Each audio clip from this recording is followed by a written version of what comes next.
Assalamualaikum warahmatullahi wabarakatuh. Kali ini kita akan membahas tentang fotosintesis tumbuhan.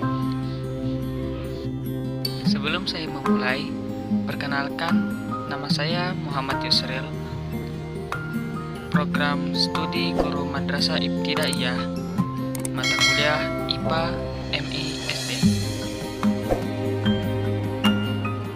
Memasuki pengertian fotosintesis. Fotosintesis ialah suatu proses pembuatan makanan yang dilakukan oleh suatu tumbuhan yang menggunakan air, H2O, karbon dioksida, CO2, dengan membutuhkan bantuan energi, yakni cahaya matahari, sehingga menghasilkan suatu zat makanan, serta juga oksigen. Nah, oksigen inilah yang kita gunakan dalam kehidupan sehari-hari. Selanjutnya yaitu proses fotosintesis. Membutuhkan 3 hal dasar untuk membuat makanan, yaitu air, karbon dioksida, dan cahaya matahari. Bagian akar pada tumbuhan membantu memperoleh air dari bawah tanah dan mengirimnya bersama mineral ke batang, daun, dan seluruh bagian tanaman. Karbon dioksida yang tidak lain adalah gas yang kita temukan di udara, kemudian akan masuk ke dalam tumbuhan melalui lubang kecil yang terletak di bawah daun yang kita sebut stomata. Tumbuhan akan membuat makanan berupa gula dari air dan karbon dioksida yang telah diperolehnya dengan mesin khusus yang hanya dimiliki oleh tumbuhan, yaitu klorofil. Klorofil dapat menangkap energi dari cahaya matahari dan menggunakannya untuk mengubah air dan karbon dioksida menjadi gula. Proses ini yang kita sebut dengan fotosintesis, diambil dari kata foto yang artinya cahaya dan sintesis yang artinya pembentukan. Gula yang dihasilkan dapat digunakan langsung oleh tumbuhan atau disimpan dalam bagian lain seperti buah yang sering kita konsumsi.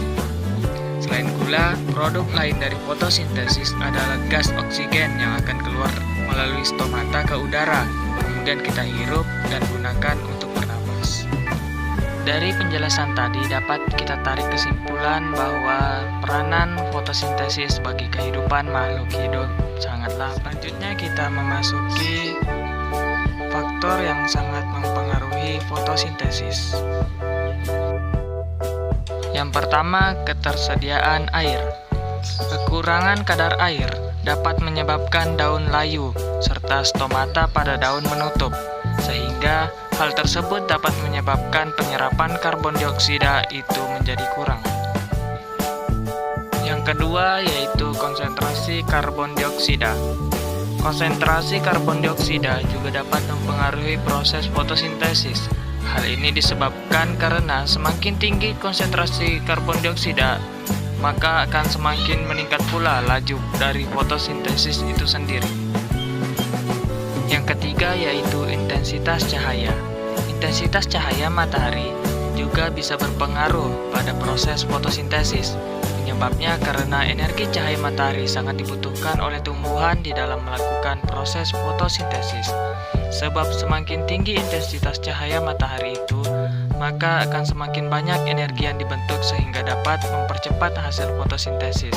Namun apabila intensitas cahaya itu terlalu tinggi, maka dapat menyebabkan rusaknya klorofil pada tumbuhan. Selanjutnya kita memasuki materi tentang spektrum, pigmen, kloroplas, dan klorofil. Dalam proses fotosintesis, cahaya sebagai pengendali reaksi dan harus diserap pertama kali. Artinya bahwa harus ada pigmen, yakni molekul yang mengeluarkan cahaya. Cahaya yang disebarkan atau dipantulkan akan menjadi warna yang menjadi karakteristik dari pigmen tersebut. Warna hijau dari daun misalnya berasal dari pigmen fotosintesis, yakni klorofil. Klorofil kelihatan hijau karena ia menyerap cahaya biru dan merah yang merupakan batas ujung dari warna spektrum yang kelihatan. Meninggalkan cahaya hijau dari tengah spektrum untuk disebarkan atau dipantulkan. Nah, warna hijau itulah yang kita lihat pada daun. Kloroplas merupakan sebuah plastida yang mengandung klorofil dan berfungsi sebagai tempat berlangsungnya proses fotosintesis. Jadi inilah pengertian dari spektrum pigmen kloroplas dan klorofil. Selanjutnya kita masuki tahap reaksi terang. Tumbuhan merupakan organisme autotrof karena tumbuhan mampu berfotosintesis. Ada sekitar setengah juta kloroplas per milimeter persegi di permukaan daun. Kloroplas merupakan organel bermembran ganda yang di dalamnya terdapat tilakoid sebagai tempat berlangsungnya reaksi terang. Karena dalam membran tilakoid terdapat klorofil yang berperan sebagai reseptor cahaya. Pada reaksi terang akan menghasilkan NADPH dan ATP sebagai energi yang akan digunakan dalam siklus Kelvin. Bagaimana prosesnya? Pada membran tilakoid terdapat dua kompleks pusat reaksi yang dikelilingi oleh beberapa kompleks permanen cahaya, yaitu fotosistem 1 dan fotosistem 2. Dalam reaksi terang, fotosistem 2 akan berfungsi pertama kali. Pusat reaksi klorofil pada fotosistem 2 dikenal sebagai P640 karena pigmen ini lebih baik menyerap cahaya yang memiliki panjang gelombang 680 nanometer. Cahaya menabrak molekul pigmen pada fotosistem 2 sehingga mendorong satu elektronnya ke pusat energi yang lebih tinggi. Ketika elektron ini jatuh kembali ke kondisi dasarnya, elektron di dekatnya secara bersamaan akan terangkat ke kondisi tereksitasi. Elektron tersebut ditransfer dari fotosistem 2 ke reseptor elektron primer sehingga fotosistem 2 kekosongan satu elektron. Suatu enzim mengkatalisis fotolitik air untuk menghasilkan elektron yang mengisi kekosongan dari fotosistem 2 sehingga masing-masing elektron yang terfotosintasi diteruskan dari reseptor primer fotosistem 2 ke fotosistem 1 melalui rantai transport elektron. Kejatuhan eksegonek elektron-elektron ini menuju tingkat energi yang lebih rendah sehingga menciptakan gradien proton yang akan digunakan dalam genioosmosis yang merupakan mekanisme untuk membentuk ATP.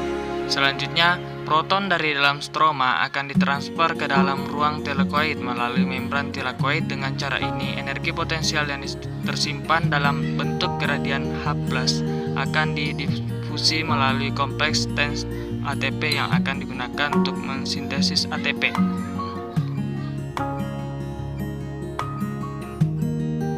Nah, sekarang kita kembali sejenak pada struktur kloroplas ini. Di awal sudah dijelaskan bahwa reaksi terang menghasilkan produk energi dalam bentuk NADPH dan ATP. Tadi kita sudah membahas bagaimana ATP diproduksi dalam reaksi terang. Lalu bagaimana dengan NADPH? Fotosistem 1, energi cahaya ditransfer melalui pigmen-pigmen kompleks permanen cahaya sehingga mengeksitasi satu elektron pada pasangan molekul klorofil Ap700. Elektron yang terfotosintasi kemudian ditransfer ke penerima elektron primer fotosistem 1 sehingga penerima elektron yang kosong pada fotosistem 1 menerima elektron dari fotosistem 2. Terjadi fotolitik air untuk menghasilkan elektron yang akan mengisi kekosongan elektron fotosistem 2. Kemudian enzim NADP+ mereduktase mengkatalisis transfer elektron dari produksin sehingga menghasilkan NADPH. Jadi, pada reaksi terang memerlukan energi cahaya dan air untuk membentuk NADPH dan ATP serta menghasilkan oksigen sebagai produk sampingnya. Selanjutnya, energi yang dihasilkan dalam reaksi terang dalam bentuk NADPH dan ATP akan ditransfer dalam stroma untuk digunakan dalam siklus Kelvin untuk membentuk glukosa. Yang perlu ditekankan di sini adalah bahan baku yang paling penting dalam reaksi terang adalah energi cahaya matahari dan air karena tanpa itu reaksi terang tidak dapat berlangsung. Yang terakhir ialah siklus Kelvin. Siklus Kelvin terdiri dari serangkaian reaksi yang mengurangi karbon dioksida untuk menghasilkan gliseraldehid 3-fosfat. Siklus ini terdiri atas 3 langkah yaitu fiksasi karbon, reduksion, dan regenerasi. Langkah pertama adalah fiksasi karbon. Dalam langkah ini, karbon dioksida melekat pada satu jalur fosfat untuk menghasilkan 6 molekul karbon yang terdiri dari 2-3 molekul karbon. Langkah kedua adalah mengurutkan reaksi menggunakan elektron dari NADPH dan beberapa ATP untuk mengurangi karbon dioksida. Langkah ini akan berulang sebanyak 3 kali.